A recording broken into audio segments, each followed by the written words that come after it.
Hi hello peeps, welcome back to our channel Manish wrong. ఈ రోజు Punganur MBT road లో HP petrol bunk ముందర సందులో ఉన్న ఈట్ అండ్ టాక్ అయితే వచ్చేసా.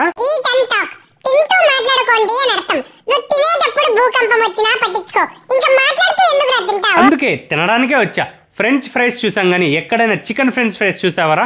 ఇప్పుడు చూడు, ఇంకా ఇది సాస్ వేసుకొని తింటే అద్దిరిపోవాల్సిందే. ఇంకా దీని తర్వాత చికెన్ హాట్ వింగ్స్ అయితే చెప్పేశాను. దీన్ని ఇలా ఎత్తుకొని మైనీస్ లో ముంచుకొని నోట్లో పెడితే మైండ్ మింగాల్సిందే. మైనీస్ అని తెలిసే అలా తిన్నారా బుడ్డి? నెక్స్ట్ అయితే hot and spicy chicken burger చెప్పానా. హాట్ గానే ఉంది కానీ స్పైసీ లైట్ గా మిస్ అయింది అనిపించింది, కానీ చాలా బాగుంది. లాస్ట్ అయితే చికెన్ చీజెడ్ తందూరి పిజ్జా చెప్పాను. ఇదైతే అల్టిమేట్ ఉంది. ఇక్కడ కానిచ్చేసి దీని ముందరే ఉన్న అమూల్ కి అయితే వెళ్ళిపోయా. ఇక్కడ ఐస్ క్రీమ్స్, కేక్స్, కుల్ఫీ బాగుంటుందంటే ఒక కుల్ఫీ అయితే తీసుకునేసేసా.